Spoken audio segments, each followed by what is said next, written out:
उत्तराखंड सरकार कहती है हमारी नीति जीरो टॉलरेंस की है, लेकिन जब हम देखते हैं, जब हम जमीन पर वास्तविकता को जानते हैं तो कहीं भी हमें जीरो टॉलरेंस नजर नहीं आ रहा है। भ्रष्टाचार की जड़ें पूरी तरह से पैर पसार रही हैं। अधिकारियों पर कोई नियंत्रण नहीं है, अधिकारी अपनी मनमानी कर रहे हैं और भ्रष्टाचार के जरिए हमारे उत्तराखंड राज्य में कई ऐसे अधिकारी हैं जो अकूत धन संपदा जिन्होंने इकट्ठा कर दी है।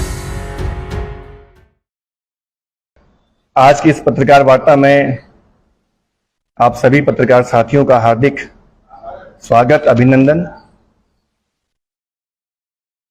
साथियों, उत्तराखंड में भ्रष्टाचार, निर्माण कार्यों में अनियमितताएं एक आम बात हो गई है। उत्तराखंड सरकार कहती है हमारी नीति जीरो टॉलरेंस की है, लेकिन जब हम देखते हैं, जब हम जमीन पर वास्तविकता को जानते हैं तो कहीं भी हमें जीरो टॉलरेंस नजर नहीं आ रहा है। भ्रष्टाचार की जड़ें पूरी तरह से पैर पसार रही हैं। अधिकारियों पर कोई नियंत्रण नहीं है, अधिकारी अपनी मनमानी कर रहे हैं और भ्रष्टाचार के जरिए हमारे उत्तराखंड राज्य में कई ऐसे अधिकारी हैं जो अकूत धन संपदा जिन्होंने इकट्ठा कर दी है। बहुत सारे मामले हमारे सामने आ रहे हैं। स्थिति क्या है, जो यहां पर जो निर्माण एजेंसियां हैं जिसमें अधिकारियों की एक महत्वपूर्ण भूमिका होती है, लेकिन आज हम देख रहे हैं अधिकारी ठेकेदार बन गए हैं।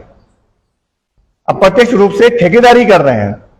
जो कोई कंपनी आती है, कोई ठेकेदार यहां काम करता है तो अधिकारियों की उनके साथ स्लीपिंग पार्टनर की भूमिका हम देख रहे हैं, यानी साइलेंट रूप से पार्टनरशिप यहां पर हम अधिकारियों की देख पा रहे हैं।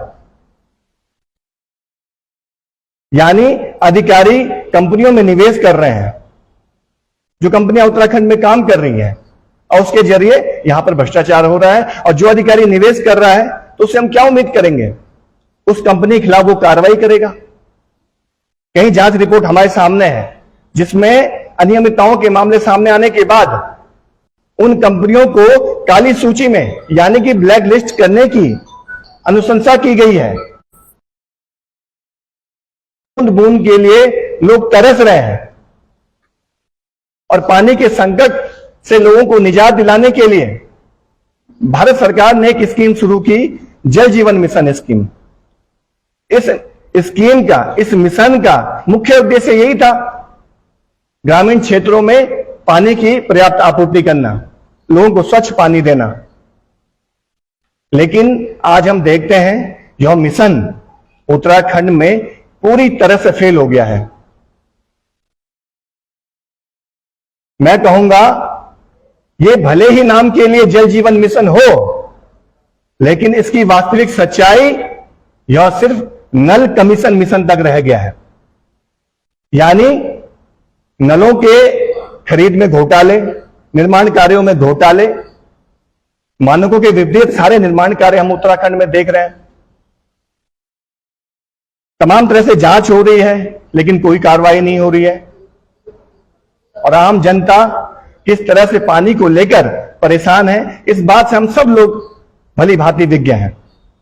मैं मीडिया के साथियों के माध्यम से आम जनता तक यह बात पहुंचाना चाहता हूं, आपके गांव में जल जीवन मिशन के तहत तमाम तरह की योजनाएं बन रही होंगी और वास्तव में आप उसकी हकीकत देख रहे होंगे, किस तरह से उनके कार्यों में मानकों की अनदेखी की जा रही है, किस तरह से इस योजना के जरिए ग्रामीणों को पानी की आपूर्ति होनी थी वो आपूर्ति आज तक नहीं हो पाई है।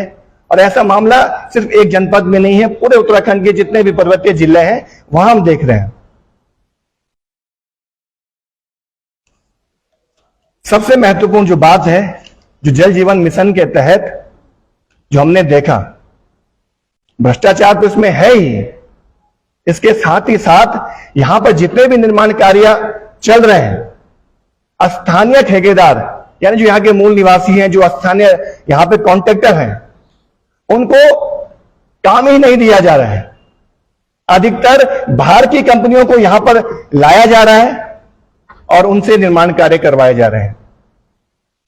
बहुत सारे ऐसे प्रोजेक्ट हैं। मैं सिलसिलेवार इन सारे तमाम बिंदुओं को आपके सामने रखना चाहता हूं कि इस राज्य में जल जीवन मिशन का जो उद्देश्य था, जो सपने थे, वो किस तरह से चकनाचूर हुए, किस तरह से आज आम जनता पानी के लिए त्रस्त है, ये सब क्यों हो रहा है, इसको लेकर मैं आपके सामने कुछ खुलासे करना चाहता हूं। गढ़वाल मंडल की बात करूं तो गढ़वाल मंडल में जल जीवन मिशन के तहत 44 ऐसे प्रोजेक्ट हैं जिन पर जो करीब करीब 5 करोड़ की लागत से के प्रोजेक्ट हैं। ये इससे अधिक धनराशि के प्रोजेक्ट यहां पर तैयार किए जा रहे हैं। मैं रुद्रप्रयाग जनपद से आता हूं। रुद्रप्रयाग जनपद में एक योजना चल रही है, नवासु खेड़ाखाल पंपिंग योजना। एक और यहां पे प्रोजेक्ट चल रहा है, क्यूलाखाल सौंदप पंपिंग योजना, और एक चोपटा पंपिंग योजना। ये 3 ऐसे प्रोजेक्ट हैं जो रुद्रप्रयाग जनपद में इस समय बन रहे हैं। और एक चमोली में टाडा मैथुरा ग्राम समूह पंपिंग योजना। अब आप देखिए, जो ये प्रोजेक्ट चल रहे हैं यहां पर, इन प्रोजेक्टों की जब जांच हुई उसमें ये सामने आया, इसकी जांच रिपोर्ट आपके सामने, मैं आपको अभी ये जांच रिपोर्ट आप सब मीडिया के साथियों को मैं दूंगा। इसमें ये बात सामने आई, गढ़वाल मंडल क्षेत्र में एक कंपनी जो हरियाणा की है, उसको करीब 17 प्रोजेक्ट दिए जाते हैं 5 करोड़ से अधिक लागत के। ये करीब करीब 372 करोड़ की लागत के प्रोजेक्ट इस कंपनी को दिए गए हैं। और जो हरियाणा की एक कंपनी है, इसका नाम Unipro techno infrastructure private limited है। एक कंपनी को गढ़वाल क्षेत्र में 17 प्रोजेक्ट दिए जाते हैं 372 करोड़ लागत के, और इस कंपनी की रिपोर्ट आपके सामने है। इस कंपनी को ब्लैक लिस्ट में यानी काली सूची में रखने की अनुशंसा की गई है गढ़वाल मुख्य अभियंता जल निगम द्वारा। इस रिपोर्ट में स्पष्ट लिखा गया है कि यह कंपनी मानकों का खुलेआम उल्लंघन कर रही है, अनियमितताएं कर रही है। जो नियम शर्तें थी उसके अनुरूप इस कंपनी ने काम नहीं किया है। कंपनी को भुगतान किया जा चुका है, लेकिन कंपनी की रिपोर्ट कार्य प्रगति बहुत धीमी है। ये सारी रिपोर्ट आप मीडिया के साथी अभी इसमें पढ़ सकते हैं, क्या कुछ इस कंपनी के बारे में कहा गया है। अब आप देखिए,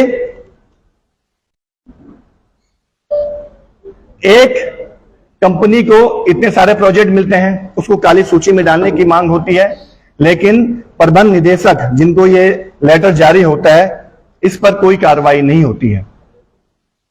और इस कंपनी में जो भूमिका है, जो बातें सामने आ रही है, स्लीपिंग पार्टनर कौन है, आखिर कौन वो पार्टनर है जो साइलेंट रूप से इस कंपनी में काम कर रहा है। जब हमने इसमें छानबीन की, रिसर्च की, पता किया, तो ये बात सामने आई, जिसमें मुख्य अभियंता है जल निगम के संजय कुमार, वो इसमें स्लीपिंग पार्टनर की भूमिका में है। उनका निवेश है इस कंपनी में। यही वजह है इस कंपनी को ब्लैक लिस्ट नहीं किया गया है। इस कंपनी को अभी तक प्रबंध निदेशक को एक ज्ञापन दिया, एक लेटर दिया गया है गोपनीय जांच में, लेकिन इसमें कोई भी अभी तक इसको ब्लैक लिस्ट सूची में शामिल नहीं किया गया है। और आने वाले समय में आप देखिए, आने वाले समय में 100 करोड़ की लागत की एक जो हल्द्वानी पेयजल योजना है, वो भी इस कंपनी को दिए जाने की तैयारी चल रही है। और आपने देखा होगा, उत्तराखंड राज्य में जो मुख्य अभियंता संजय कुमार है,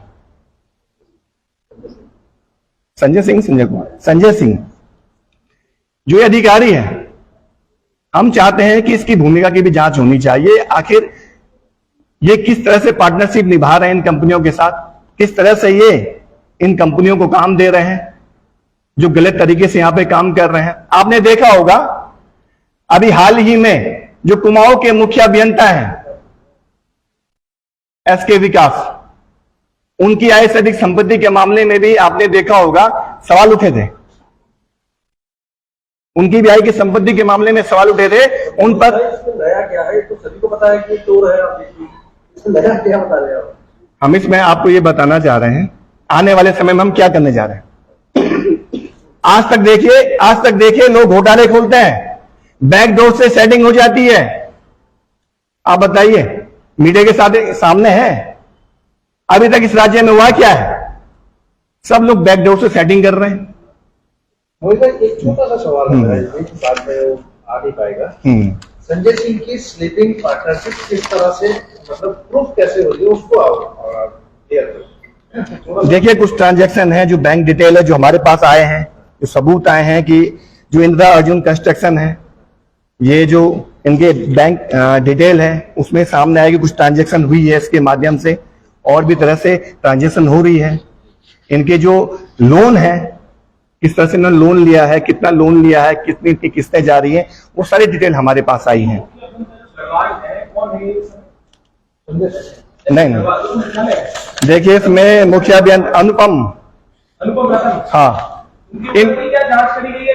इन्होंने तो अभी जांच की थी ज्वेलरी कंपनी योजना की। देखिए इनकी रिपोर्ट हमारे पास आई है और हम ये चाहते हैं कि अगर इनके खिलाफ भी कुछ है, माना इन्होंने भी कुछ ऐसी गड़बड़ियां की है, तो हम इनकी जांच रिपोर्ट के आधार पर आपको बता रहे हैं। चूंकि इसमें रुद्रप्रयाग से जुड़े हुए मामले हैं, हमारे पास ये रिपोर्ट आई, हमारे जनपद से जुड़े हुए मामले हैं, इसको हमने कहा उठाना चाहिए इन मुद्दों को, क्योंकि हमारे लोग परेशान हैं वहां पे पानी को लेकर, और भी तमाम सवाल हैं इसको लेकर। हम ये कहना चाहते हैं, चाहे वो कोई भी अभियंता हो, चाहे वो कोई भी है, जिसको लेकर पहले भी सवाल उठाए गए हैं, चाहे वो गढ़वाल मंडल का अभियंता हो, कुमाऊं मंडल का अभियंता हो, चाहे मुख्य अभियंता हो, प्रबंध निदेशक हो, कोई भी हो, क्यों नहीं जांच हो रही है? मैं एक सवाल उठाने आया हूं। आपने कहा 100 करोड़ का टेंडर दिया गया कुमाऊं में, तैयारी चल रही है। उसमें तो जो मुख्य अभियंता कुमाऊं है उनको भी बिठाया गया होगा। अगर शासन के प्रोटोकॉल और उसके हिसाब से जो कमेटी गठित की गई है उसमें मुख्य अभियंता कुमाऊं भी है। हाँ। तो क्या इसमें ये मान लिया जाए कि मुख्यालय और जो कुमाऊं के मुख्य अभियंता इन दोनों की साझेदारी हो सकता है? इसमें भी कोई मनाही नहीं किया सकती कि इनकी साठ गांठ ना हो। कैसे कर सकते हैं बताइए आप? कौन दूध का धुलावा है? दूध का धुला कोई है ही नहीं। सवाल इस बात को लेकर है। सवाल क्या है? सेटिंग का सवाल है। प्रेस कॉन्फ्रेंस करने का मकसद आज क्या हो गया है? मीडिया का मकसद क्या हो गया? आप लोग बुरा मत मानिएगा, बहुत ईमानदार लोग भी हैं। क्या मकसद हो गया? क्या हमारी नैतिक जिम्मेदारी बनती है? हमारे पास जो डॉक्यूमेंट आए हम उस आधार पर बात कर रहे हैं। जो डॉक्यूमेंट हमारे पास है, कोई भी डॉक्यूमेंट आप हमें दीजिए, किसी भी अधिकारी के खिलाफ दीजिए, हम खुलकर उसका विरोध करेंगे। मैं आपके सामने बोलना चाहता हूं, किसी का पक्ष नहीं लेंगे। आप मुझे उस नजर से देख सकते हैं कि मैं अंदर खाने क्या पता कुछ सेटिंग तो नहीं हो रही है। हो सकता है, होना भी चाहिए, शक किया जाना चाहिए, लेकिन जो भी आप मुद्दे बताएंगे उसमें लगेगा कि हाँ वास्तव में गड़बड़ियां हुई हैं, तो हम उसको उठाएंगे। इस मामले में क्या कुछ करने जा रहे हैं? देखिए, हमने स्पष्ट कर दिया है, पहले भी, चाहे वो कुमाऊं के मुख्य अभियंता हो, उनके खिलाफ भी आया था बीच में, आपने देखा होगा। संपत्ति को लेकर, जमीनों को लेकर आय से अधिक के मामले थे, उस पर भी जांच क्यों नहीं हो रही है? एक मुद्दा उठा था, आखिर वो जांच क्यों रुकी हुई है? और जो मुख्य अभियंता पर आरोप लग रहे हैं या अन्य अभियंताओं पर भी आरोप लग रहे हैं, प्रबंध निदेशक की क्या भूमिका है कि उसमें जांच नहीं हो रही है? ये तमाम सवाल हैं। इसको लेकर हम आने वाले समय में इनके ऑफिसों में तालाबंदी करेंगे, पेयजल सचिव से हम मुलाकात करेंगे, हम पेयजल मंत्री से मिलेंगे, मुख्य सचिव से मिलेंगे।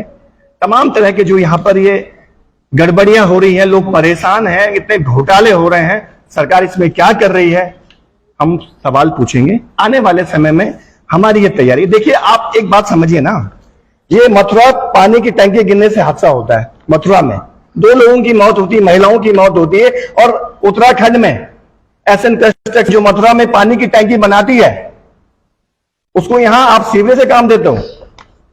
21 करोड़ का, और भी जगह इसको प्रोजेक्ट मिलते हैं। क्या आप एसएन कंस्ट्रक्शन ने आपको भुट्टी पिला रखी है? क्या आप इनको काम दे रहे हो? जिसके खिलाफ यूपी में मुकदमा दर्ज हो रखा है 2 लोगों की मौत का, उसको आपने यहां काम दे दिया है। और ऐसे न जाने कितने प्रोजेक्ट यहां पर यूपी, बिहार, गुजरात, न जाने कहां कहां किस किस राज्यों के लोगों को दिया जा रहा है, और यहां उत्तराखंड के जो मूल निवासी है उनकी उपेक्षा हो रही है। आप मुझे बताइए, आप पत्रकार साथी, कौन ऐसे यहां लोकल कॉन्ट्रैक्टर है जिसको यहां पेयजल निगम में, अन्य निर्माण एजेंसियों में काम मिल रहा है? कहां मिल रहा काम? सारे बाहर के ठेकेदार आ गए हैं, सबका कमीशन चल रहा है, कमीशन खोरे खेल चल रहा है। यही तो चल रहा है इस राज्य में। हम ये कहना चाहे, जो जांच रिपोर्ट है इस पे कार्रवाई तो होनी चाहिए ना। मोहित भाई, जब सरकार पॉलिसी ही ऐसी बनाएगी कि हमारे जो कॉन्ट्रैक्टर है वो उस कैटेगरी में आ ही नहीं पाएंगे। आप जब टर्नओवर 200 करोड़, 100 करोड़, 1000 करोड़ का टर्नओवर इस कंपनी से मांगेंगे तो वो कंपनी स्टैब्लिश होगी, तब तो काम मिलेगा ना। सर, मैंने आपको कहा ना, एक कंपनी है यूनिप्रो, जिसका मैं जिक्र कर रहा था आपके सामने, Techno infrastructure private limited, Haryana की कंपनी है। इसको 5 करोड़ से अधिक के प्रोजेक्ट दिए गए हैं गढ़वाल क्षेत्र में, और 17 प्रोजेक्ट अकेले इसको मिले हैं 372 करोड़ के। इसमें सारे अनियमितता इसने की है। तो ऐसा कौन हमारे यहाँ ठेकेदार ऐसा नहीं है जो 5 करोड़ से अधिक के प्रोजेक्ट कर सकता है? आप मुझे बताइए।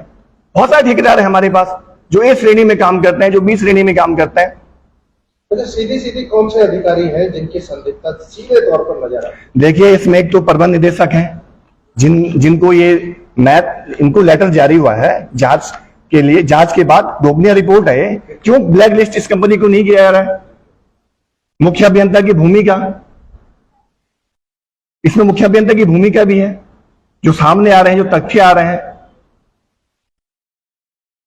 चाहे मैं ही कहना चाह रहा हूं, चाहे इसमें गढ़वाल के हों, कुमाऊं के हों, चाहे मुख्य अभियंता हों, चाहे प्रबंध निदेशक हों, कोई भी हो, जिनकी जवाबदेही बनती है, जिनकी जिम्मेदारी बनती है, उनको उसके अनुरूप काम करना चाहिए। एक अंतिम सवाल मेरा ये है कि क्या गढ़वाल अभियंता हो चाहे कुमाऊं का अभियंता, क्या वो मुख्यालय की बिना रजामंदी के कोई कार्य कर सकता है? कौन सा? अगर कोई गढ़वाल का मुख्य अभियंता है, गढ़वाल अभियंता है या कुमाऊं अभियंता है, जी, बिना मुख्यालय की रजामंदी के या मुख्यालय की स्वीकृति के कोई कार्य कर सकता है? देखिए, आप सीधे तौर पे मानिए, एक बड़ा गठजोड़ होता है। गठजोड़ है अभियंताओं का आपस में ही, चाहे वो कोई भी है। आपकी इस पर क्या राय है, हमें कमेंट कर जरूर बताएं। इसके साथ ही आप हमारे YouTube चैनल को सब्सक्राइब कीजिए। आप हमें Facebook, Instagram, Twitter पर फॉलो भी कर सकते हैं, और संवाद 365 के साथ एक क्लिक में जुड़ने के लिए डाउनलोड कीजिए संवाद 365 ऐप।